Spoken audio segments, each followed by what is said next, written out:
Sizing up Murphy, drives, floats, hangs, and scores on the turnaround. J-Dub way behind the three-point line and hits way behind the three-point line. Got blocked. What a rejection by Holmgren. Standing tall like a wall. This is Dart. You're listening to the Uncontested. What is up, everybody? Welcome to the Uncontested Post-Game Show on a Friday night, part of the Blue Wire Podcast Network and proudly sponsored by Prairie Artisan Ales. I'm your host this evening, JD Silva. It's just me and a zero sugar soda tonight. That's it. Hopefully it has some caffeine in it. I don't know how much caffeine I get out of one of these bad boys, Dr. Pepper Zero, but I need it. We're here. Thrilling game against the Utah Jazz. Not that thrilling for reasons because the Thunder looks awesome. It's thrilling because of that. We're going to dig into that. Before we do, be sure to subscribe to us wherever you get your podcasts. Leave us a 5-star rating if you haven't done so already. You can find us on social medias such as Twitter, Instagram, YouTube, Facebook, etc. You can also check out our Patreon by scanning this QR code up here at the top left of your screen.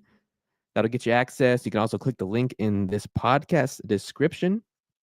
You can get into our Discord that way, chat about basketball, talked about the little Pokemon mobile game today in our gaming chat in there, which was a lot of fun. We also have some exclusive Patreon episodes you get.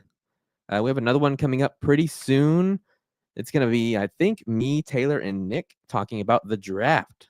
I'm going to kind of be the non-draft guy amongst two hardcore draft guides. I'm going to ask them questions and make a fool out of myself. So it'll be a lot of fun. All right. Comments. It's popping off. The comments are popping off. Let me catch up. Let me catch up. Where are the fellas? David says I'm better than Niffin. You know, I'll take that. I will take that. Taylor and Jacob were out watching the game, and I could wait and stay up even later to podcast about this. If it had been like a thrilling game against a rival, like if it was the Grizzlies, I probably would have waited. But sometimes you just got to get out the door. You know what I mean? You got to dive right in and start talking. Strike while the iron's hot, they say. All right. Thunder played the Jazz tonight after being off for quite a while from All-Star Weekend. They kicked the Jazz's ass, 130-107. It was somehow the Jazz kept cutting it to a more respectable score. They were getting like 14-18 down for a while, but the game really, really never felt close at all. It was kind of Thunder came in, took care of business, did their job, and got out because they play a pretty brutal schedule coming up. And I bet coming in that I kind of wondered if the starters would rest throughout the fourth quarter. But to me, it seemed like they wanted to stay in. It was close enough. They had an excuse. They could stay in and kind of get their legs back after being off for a while. SGA and J-Dub were, probably about partying and, not in their usual training regimen. So this is good for them. Chet, it's always good to get more minutes. And we could just start kind of diving in. I'm not going to go quarter by quarter about what happened. Big themes, though. We finally get to see this team fully healthy, or mostly fully healthy. AJ Mitchell, we love him. He's still going to be out for quite a while. With no update on him, really. He's still in a boot. But this is as healthy as they've been all season. We got to see that tonight for the first time. And the thing that pops out to me watching this team, this is what kind of makes it fun.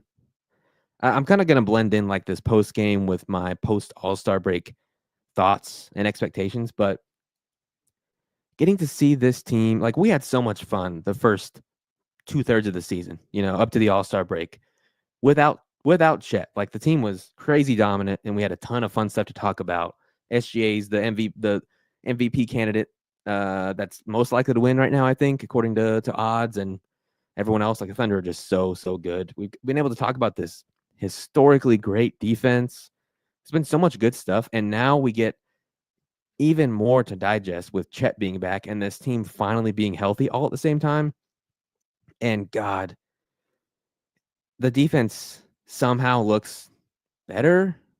I mean, tonight it did because let me just say, everyone looks fresh physically, but there is a little bit of rust. You saw that in some of the box score efficiency in parts tonight where they may not be. They've been off for a while. The Thunder always come out if they're off for a long time, and it takes them a little bit to get their legs back and kind of get their usual form. But everyone looks fresh physically. Love that. They're finally healthy. We could finally see. It's been since preseason when we saw iHeart and Chet play together. And now we're getting that night to night, and oh my God, they look. It looks unreal. I wrote that the defense looks almost like indescribable at times. It makes me feel like I don't understand basketball, and I'm not an X's and O's guys. Like you guys have listened to me for a few years now. Like I am a vibes-based analyzer, a vibes-based watcher. I am not a big stats guy. We got Taylor for that, of course. Nick and Jacob love the X's and O's. I like to think I'm in the more Justin boat. We're doing vibes-based analysis here, and love doing that. And the vibes scared the hell out of me on defense in a good way.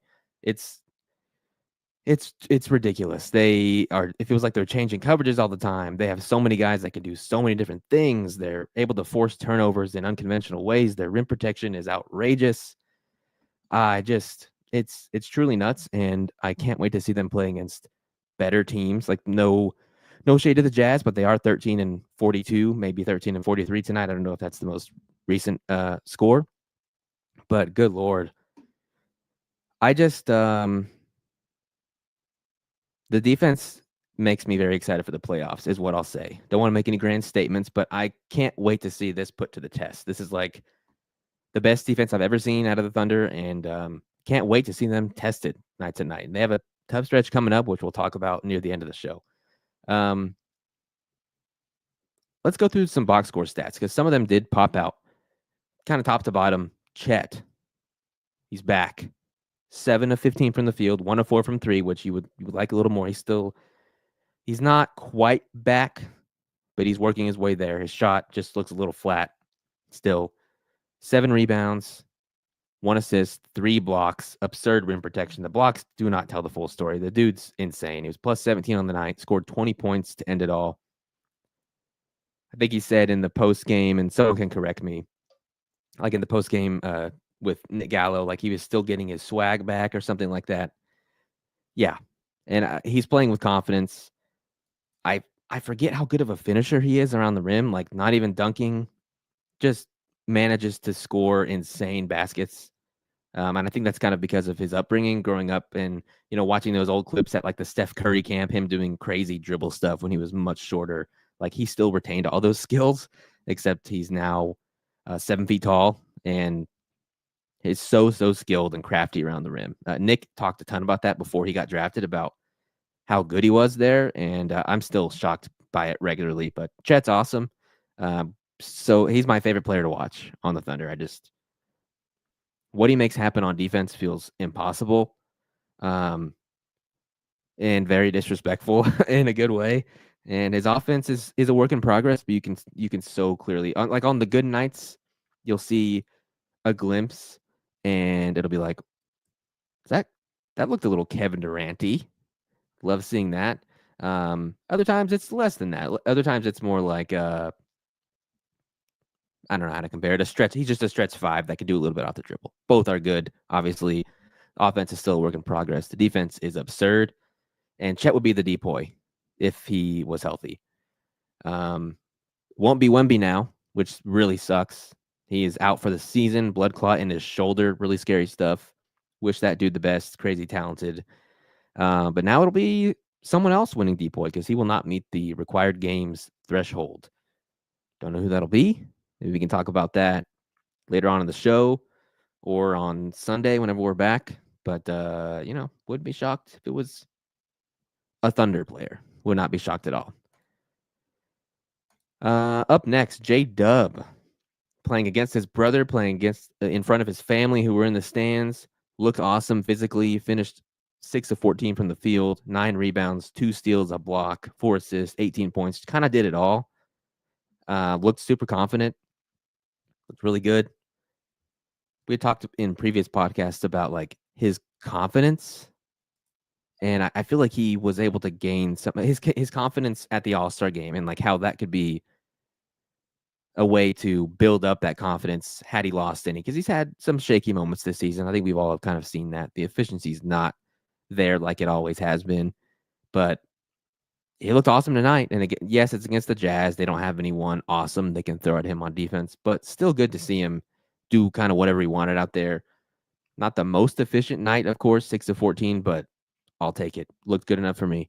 Ihart was kind of his usual self. 13 rebounds was awesome. 8 points, a block. 4 assists was fun for him.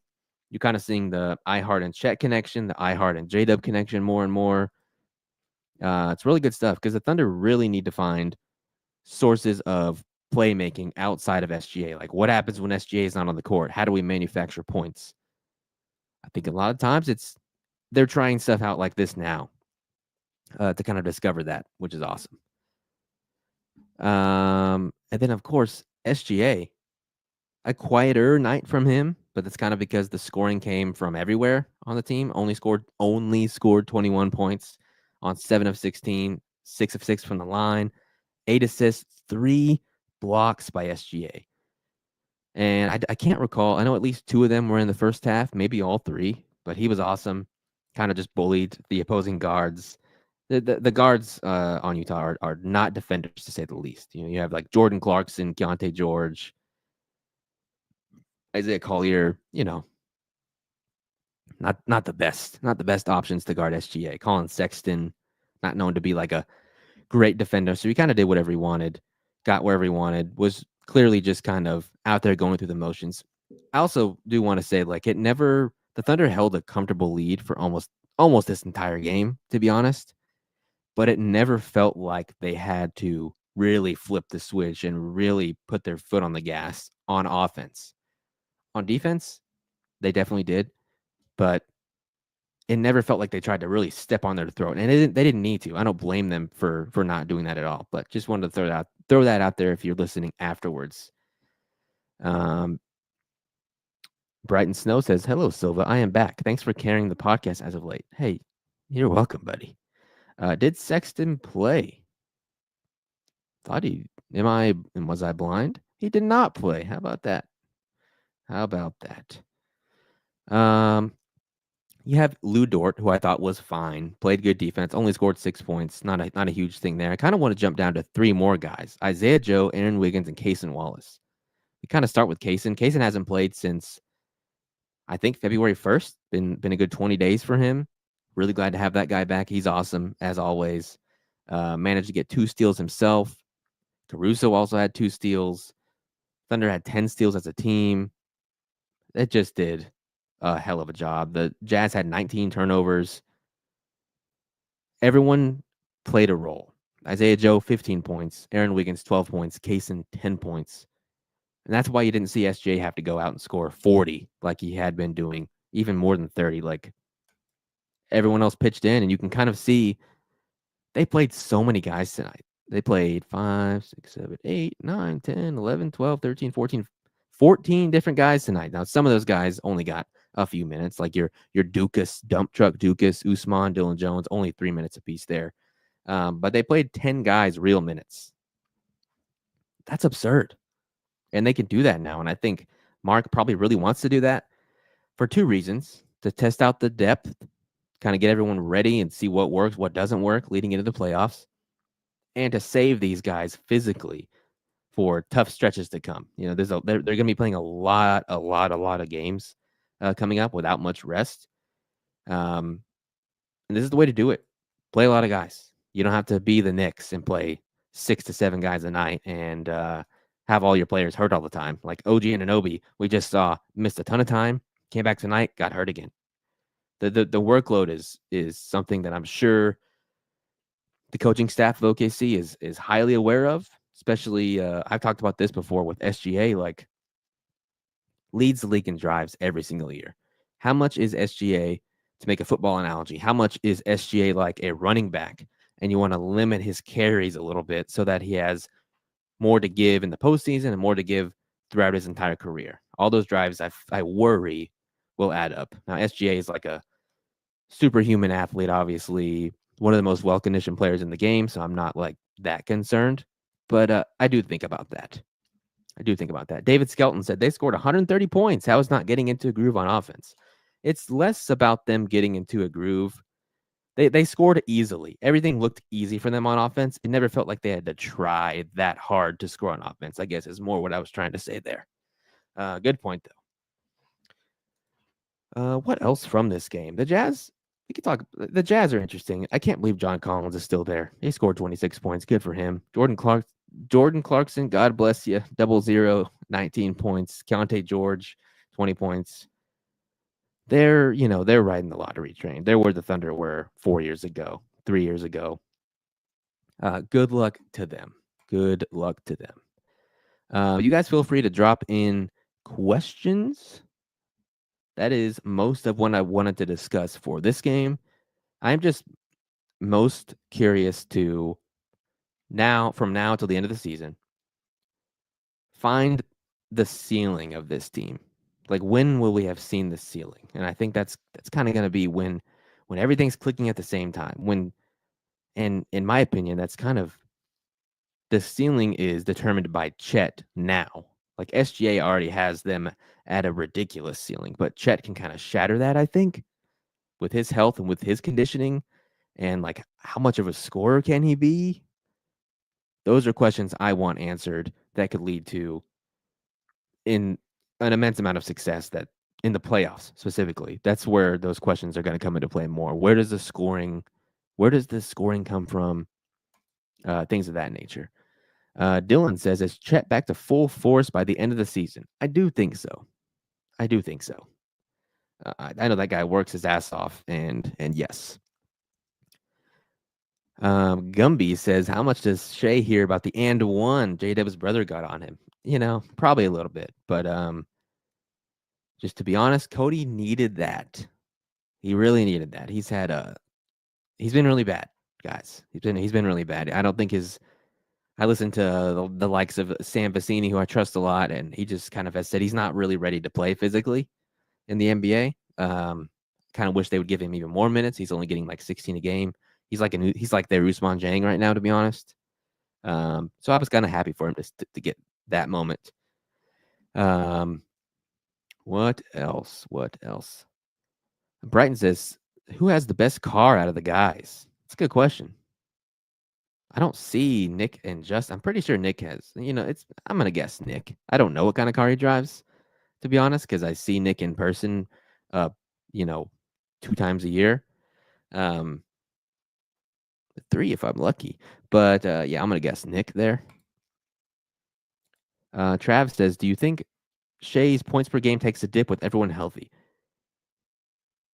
I hope so, is what I'll say. I hope so, because it was getting to a point where he was having to score. Like, he had to score 35, 40, 45. We saw even higher than that to, like, make the team win. And those were the dog days of January and February. We get that. But I do hope his points per game goes down. Maybe a little.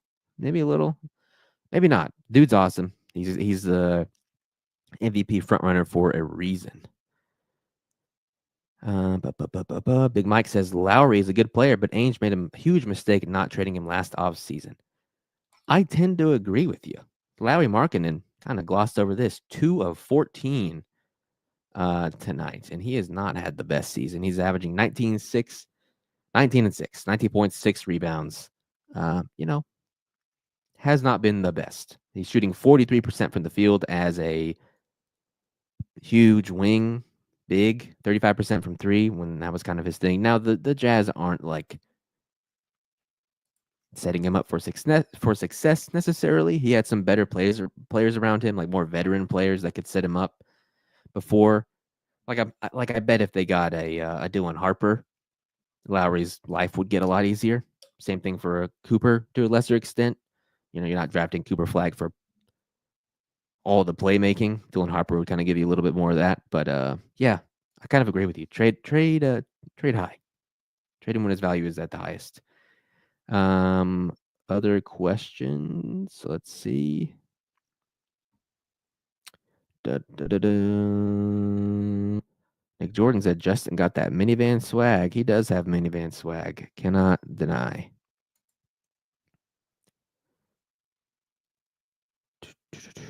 What else? Maybe that's it. Maybe that is it. Oh, Brighton said, should I join the Discord? Yes, Brighton, join the Discord. Join us. Smoot says, remember when Thunder fans were fiending for Lowry? I do remember that. And he would be awesome on the Thunder, but not for that price. Not for that price, to be honest. I'd rather have Cam Johnson at the price. I feel like those two guys, maybe this is blasphemy, and I'm just cooking high on my own supply at 11:20 on a Friday, but I kind of think the value of like Lowry's not that much better than Cam Johnson, right? Maybe. They're both huge and they shoot threes. Lowry's obviously more athletic. Do a little bit more off the dribble, but she makes a lot of money. How much money does Lowry Markkinen make? Let's just see. Lowry Markkinen, Spotrac, or is it Spotrac? I don't know. 4 years. He makes 46, 49, 53. That's a lot of money, folks. That's a lot of money. JD the supplier, says Nick Jordan. Dylan says, JD, if you had to choose to sit iHeart and Chet in the playoffs for the second unit, who is on that second unit? Chet or iHeart, this is if they choose to stagger them. I don't know if I understand. Let me see. I don't know. I would love to have AJ Mitchell back for the playoffs to run a unit with those guys, I will say. Would love that. I would also love J-Dub paired up with them. Brighton says, why is it called the Uncontested Podcast? That's a question that a more tenured member of the podcast will have to answer, such as a Jacob Niffen. Show yourself, Jacob. Matt Dark says, I get so worried watching my sweet baby Chet get knocked to the ground. Totally agree with you. Probably last question of the night from David. Who's the best cook or baker out of the fellas? Listen, everybody. Cooking is one of my favorite hobbies. I do all the cooking in my house. Love it. Cannot bake, though, at all. It started out, the stroganoff thing was kind of a joke, but kind of not, because I made a killer one once with like leftover roast, and it was amazing. I do love cooking, though. Do love it. Don't I have a sounder for beef stroganoff? Beef stroganoff. Hey, how about that? How about that? Brighton says, Jacob doesn't read my chats. Just you and Taylor. Look, I treat the solo shows as more of a like a Twitch stream, you know, hanging out. I'm hanging out with all my friends here. Nick says, I can see JD making a mean chicken pot pie. Not a chicken pot pie guy. My partner is, but not me. Not me. Something about, it's just the image of, I don't like peas, okay? I love food of all kinds. There's very few foods I don't like, but I don't like peas from an aesthetic standpoint. Like the peas and carrots combo, it's not for me. If it's just carrots, sure, but peas, it reminds me of like vomit for some reason. I look at peas and all that's what I think of. Wow, we're talking about chicken pot pie. It's probably time to get out of here, folks. All right, we will be back We will be back. Brighton says, what is your go-to Subway order? That's the cold cut combo, Brighton. I haven't had that in about 4 years, though. 4 years. All right. We'll be back Sunday. I will be on that show. It'll be a group show. We haven't been together fully in a while, so that'll be fun. We had a little all-star break of our own. And for those of you that subscribe to the Patreon, we will let you know when that next episode is coming. Should be in the next week or so. All right. Thanks for listening. And as always, see you on Sunday. Thanks for hanging out.